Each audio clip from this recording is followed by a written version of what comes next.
भंडारा गोंदिया जिला वासियों के लिए खुश खबर है। अब आपका मनपसंद channel BS crime India news अब आपके केबल नेटवर्क पर, जी हां, अपने केबल नेटवर्क के एशियन चैनल नंबर 50 पर उपलब्ध है। BS क्राइम इंडिया न्यूज पर खेल, राजनीतिक, क्राइम, साहित्य व अन्य खबरें प्रकाशित की जाती है। हमारे साथ जुड़ने के लिए तथा हमारे चैनल में खबरें, विज्ञापन आदि के लिए संपर्क करें 8669151757 पर।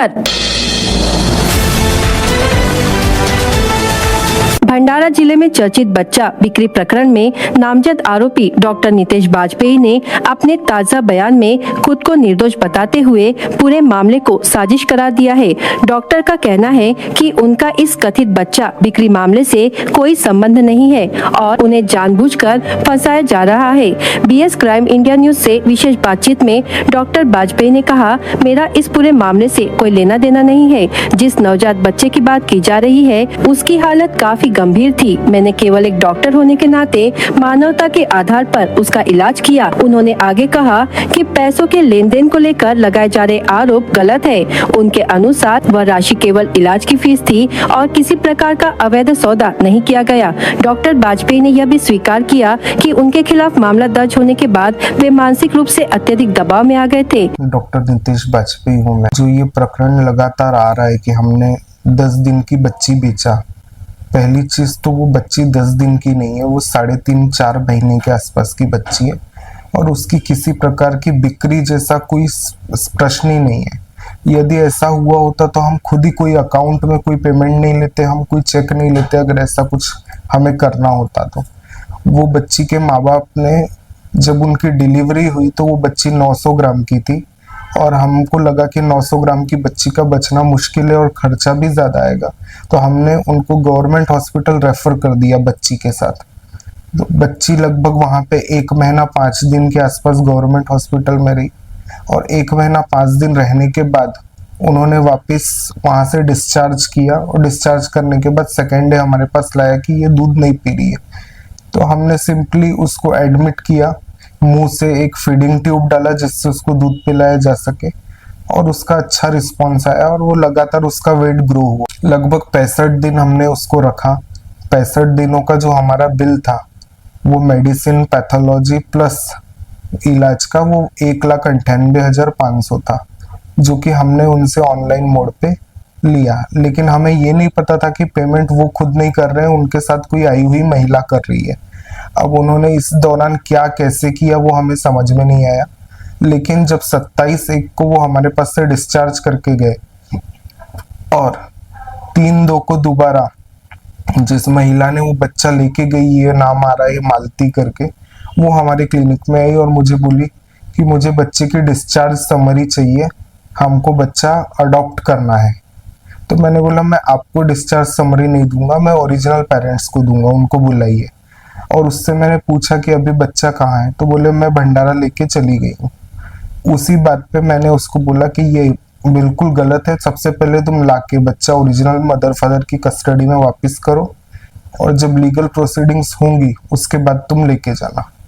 लेकिन उसके बाद वो ये सब सुन के मेरे यहाँ से निकल गए कि ठीक है अभी ऐसा कर लेते हैं। लेकिन उसके जस्ट बाद शाम तक मुझे न्यूज़ मिली कि उन लोग वापस लाके लीगल कस्टडी पेरेंट्स को देने वाले थे, तो उसी बीच पुलिस ने उनको पकड़ा। उसके बाद मैं खुद वर्टी पुलिस स्टेशन गया, बच्चे के माँ बाप भी पहुंचे, उन्होंने बताया कि हमने ही दिया है। ये सारी घटना होने के बाद रात को सब लोग अपने अपने घर वापस आ गए थाने में अपने अपने ओरल बयान देके और दूसरे दिन जुवेनाइल कोर्ट में बुलाया गया। उस दिन भी वहाँ सब गए और वहाँ भी हम लोगों ने अपने अपने स्टेटमेंट्स दिए और उसके बाद हम लोग आ गए। उसके बाद सीधे पता चला कि 7 तारीख को मुझे पता चला कि 6 को FIR हुई है। तो हम लोगों ने तुरंत एंटिसिपेटरी बेल वकील से मिलना शुरू किया। लेकिन उस समय तक मुझे इतना ज़्यादा बदनाम कर दिया गया था कि मैंने बेचा है बच्ची, मैंने अकाउंट में पैसे लिए हैं। ये सारी चीज़ें लगातार सुन सुन के मैं त्रस्त हो चुका था। और कल जब फिर कुछ और लगातार मीडियाज में इस तरह की रिपोर्ट देखा तो फिर मेरे को एकदम स्ट्रेस लेवल मेरा हाई हुआ और एकदम मैंने इस तरह का अटेम्प्ट करने की कोशिश किया, क्योंकि जो फैक्ट है ही नहीं उसको तोड़ मरोड़ के पेश किया जा रहा है और इसमें किसी भी प्रकार का फाइनेंशियल लेन देन किसी भी प्रकार का नहीं हुआ है। हमने केवल हमारा 65 डेज का हॉस्पिटल का बिल ही लिया है और कोई किसी प्रकार का कोई ट्रांजैक्शन नहीं है। अगर इसकी फेयर इंक्वायरी होगी तो हमारे पास सारे कागजात हैं, हम सब कुछ दिखाएंगे, हम कोर्ट को भी दिखाएंगे, हम पुलिस को भी दिखाएंगे, हम डेफिनेटली कोऑपरेट करेंगे और सबको बताएंगे कि भाई फैक्ट क्या है। इसी तनाव के चलते उन्होंने आत्मघाती प्रयास किया। घटना के बाद उन्हें लक्ष्य हॉस्पिटल लाया गया, जहां डॉक्टर गोपाल व्यास ने उनका उपचार किया और उनकी स्वास्थ्य स्थिति की जानकारी दी। नमस्कार, मी डॉक्टर गोपाल व्यास, डायरेक्टर लक्ष्य हॉस्पिटल भंडारा। काल दिनांक 14 फेब्रुवारी 2026 रात्री सुमारे 11:30 वाजता डॉक्टर नितेश बाजपेयी वय 34 वर्ष, राहणारा गोंदिया यांना लक्ष्य हॉस्पिटल इथं भरती करण्यात आले। त्यांनी त्यांच्या पोटावर ब्लेडनी भरपूर जखमा होत्या, त्याचं आपण प्रायमरी ट्रीटमेंट केलं, त्यांचा पोटाचा CT स्कॅन काढला आणि आज त्यांची परिस्थिती स्टेबल आहे। त्यांना आपण प्राइवेट रूम मध्ये ऍडमिट केलेलं। डॉक्टरों के अनुसार फिलहाल उनकी हालत स्थिर बताई जा रही है। डॉक्टर बाजपेयी ने कहा कि वे कानून और न्याय व्यवस्था पर विश्वास रखते हैं तथा अदालत में अपना पक्ष मजबूती से रखेंगे। उन्होंने दावा किया कि जांच पूरी होने के बाद सच्चाई सामने आएगी। सर, एक आपके केस में एक आरोपी पकड़ी गई है लेडीज, उसे अटैक किया गया है, क्या है उससे आपके संबंध और आपको भी आरोपी बनाया गया? जो लेडी पकड़ी गई है, जहां तक मुझे जानकारी है, लालेश्वरी करके, वो आज से 4 साल 5 साल पहले हमारे यहाँ काम करती थी, पर अब उसके बाद से हमारा उससे अभी कोई लेना देना नहीं है। इधर पुलिस द्वारा मामले की जांच जारी है और संबंधित सभी पहलुओं की पड़ताल की जा रही है। बच्चा बिक्री प्रकरण को लेकर जिले में लगातार चर्चा बनी हुई है और लोगों की नजर अब जांच के अंतिम निष्कर्ष पर टिकी है। वो बच्चे के साथ आपके गाड़ी और ड्राइवर के साथ भंडारा मोहाड़ी में आई थी, जहाँ पे आपका ये जो पुलिस स्टेशन में FIR हुआ था उस समय, और आप उस वीडियो में दिख रहे हैं। नहीं, मैं उस वीडियो में नहीं हूँ। हम लोग गए हैं रात को 10 बजे के आसपास की बात होगी, जब हम लोगों ने अपना ओरल स्टेटमेंट दिया कि ये ओरिजिनल पेरेंट्स है और इन्होंने ही दिया था, और ये महिला जो गई है ये इसको वापस लाके देने के लिए गई थी। ये हमको ऐसा पता चला कि मालती वाघमारे जो नाम की लेडी है, उसने खुद उस महिला को लेके गई थी अपने साथ। सर, आपकी एजुकेशनल डिग्री क्या है? मेरा जो है BAMS है, फिर MBBS है, फिर LLB और DGO।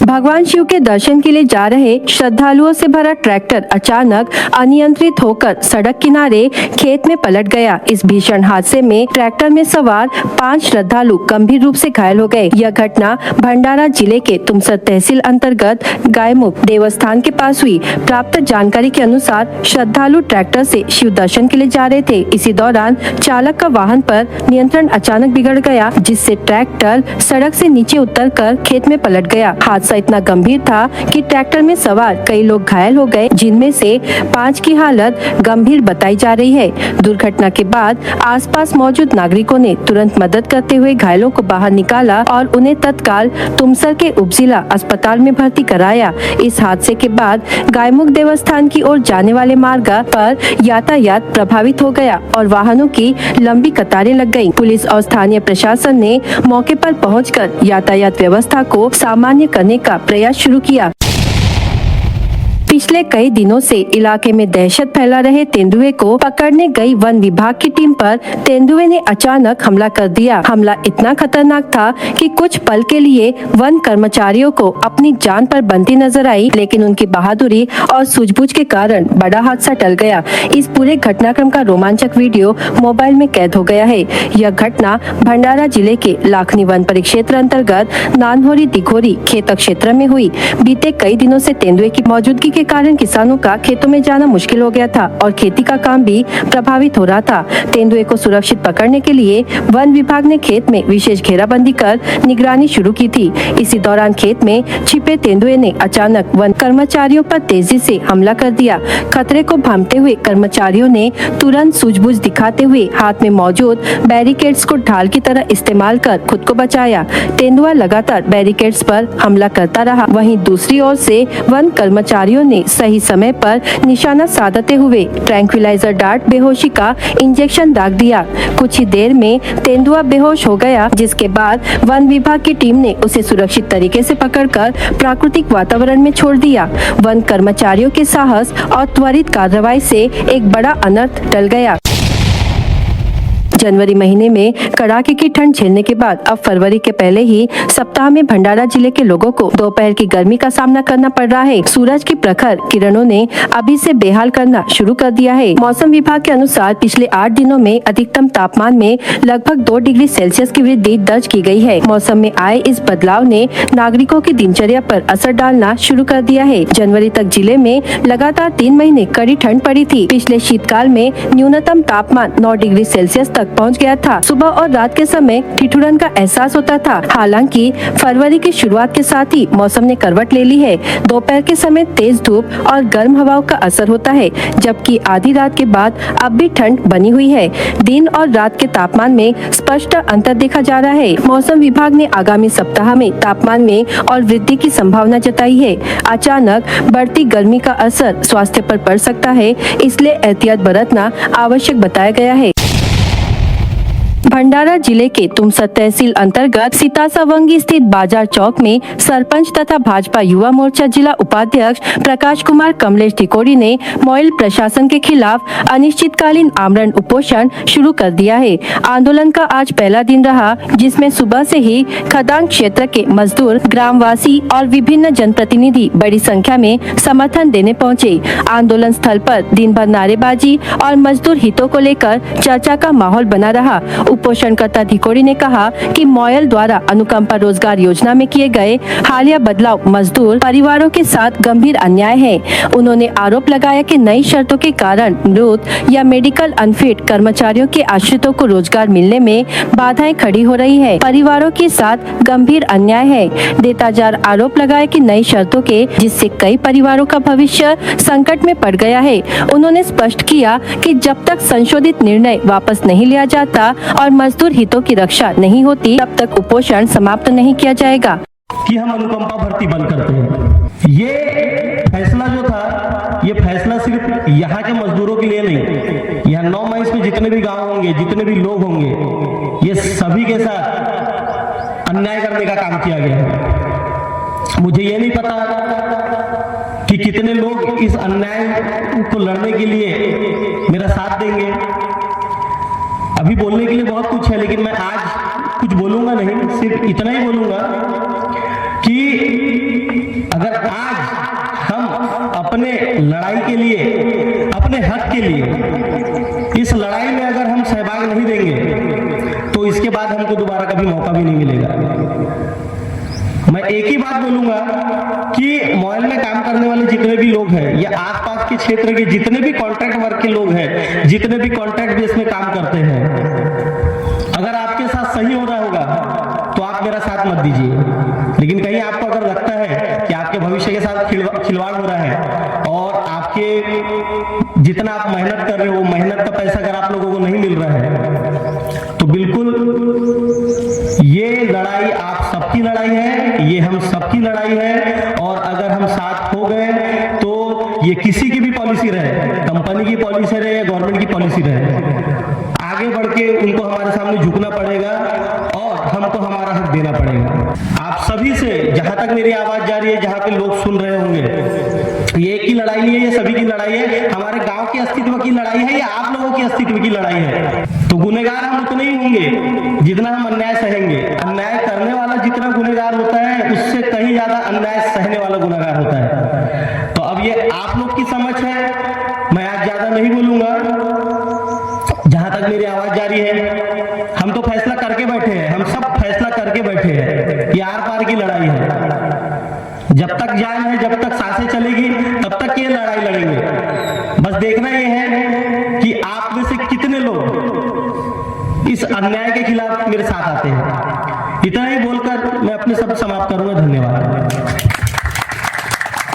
पंचायत समिति सदस्य नरेंद्र गेडाम ने मॉयल प्रशासन को चेतावनी देते हुए कहा कि मजदूरों की प्रमुख मांगे पूरी नहीं हुई तो आंदोलन को और उग्र रूप दिया जाएगा। या दिवशी मॉयल प्रशासन जो मॉलमध्ये काम करीत असलेल्या मजदूरांवर, मग ते कंत्राटीत असो की परमनंट असो, त्यांच्यावर असहनीय लुबाडणारे शोषण करीत आहे आणि त्याच्यावर अत्याचार फोडणारा आज ह्या मंचकावरून आमरण उपोषणाच्या त्या गावचे सरपंच प्रकाश दिकोडी यांनी सुरुवात केलेली आहे आणि त्यांना पाठिंबा देणारे ह्या क्षेत्राची जिल्हा परिषद सदस्य माननीय कृष्णकांत भाऊ बघेल, चिखल्याचे सरपंच माननीय करुणाताई कोकोडे, बाळापूर हमेशाचे सरपंच माननीय ताई मेश्राम, तसेच ह्या गावचे उपसरपंच नदीम भाई पाशा, ह्या गावचे ग्रामपंचायत सदस्य वामनभाऊ गाळवे, भीमेजी गेडम काकाजी, ईश्वरजी तिरपुळे, तसेच मंचकार उपस्थित उपोषण करताना समर्थन देणारे सर्व महानुभाव. खरे तर हा जो लढा सुरू झालेला आहे, हा लढा कोणत्या पदासाठी नाही, कोणत्या अधिकारासाठी नाही, हा लढा आहे ह्या 9 माइल्स मध्ये काम करणाऱ्या मजदूरांसाठी, ज्यांना वेगवेगळ्या प्रकारे शोषित पीडित करण्यात येत आहे. ज्या कंत्राटी मजदूरांना त्यांचा हक्क न्याय मिळत नाही त्यांच्यासाठी आहे हा लढा. नुसता प्रकाश दिकोळी, नेहाताई मेश्राम, करुणाताई कोकोडे, कृष्णकांत बघेल, नदीम पाशा आणि मंचकावर उपस्थित महानुभावाच्या नसून, हा लढा माझ्या नसून, हा लढा त्या प्रत्येक नागरिकांच्या, त्या प्रत्येक मजदूरांच्या, त्या प्रत्येक मजदूरांच्या परिवाराच्या आहे, जे मॉल मध्ये कोणत्या ना कोणत्या पद्धतीने जुळलेले आहेत. आज त्या उपोषणच्या माध्यमातून 6 राष्ट्र मागण्या मागितलेल्या आहेत आणि जेव्हापर्यंत ज्यांच्यासाठी या राष्ट्र मागण्या मॉल प्रशासनासमोर ठेवलेल्या आहेत तेच लोक नाही येतील तर त्या उपोषणाचा काय अर्थ त्या उपोषणाचा? त्या उपोषणाचा अर्थ जेव्हा लागेल तेव्हा ज्यांच्यावर अन्याय होत आहे किमान त्या लोकांनी तरी उपोषणकर्त्याला समर्थन करायला हवे. जिला परिषद सदस्य कृष्णकांत बघेल ने भी मांगों को संवैधानिक और न्यायसंगत बताते हुए प्रशासन से तत्काल सकारात्मक निर्णय लेने की अपील की. आंदोलनकारियों की प्रमुख मांगों में अनुकंपा नियुक्ति पूर्ववत लागू करना, सेवा के दौरान मृत्यु पर आश्रितों को रोजगार, मेडिकल अनफिट कर्मचारियों के परिवारों को लाभ, सेवानिवृत्ति के करीब मजदूरों की बदली भर्ती, 6 लाख वार्षिक आय की शर्त रद्द करना तथा ठेका मजदूरों को समान काम का समान वेतन, मेडिकल सुविधा और सरकारी छुट्टियां देना शामिल है. आंदोलन को कई स्थानीय जनप्रतिनिधियों और ग्रामवासियों का समर्थन मिला है. फिलहाल गांव में माहौल शांतिपूर्ण लेकिन संवेदनशील बना हुआ है और पुलिस व प्रशासन स्थिति पर लगातार नजर बनाए हुए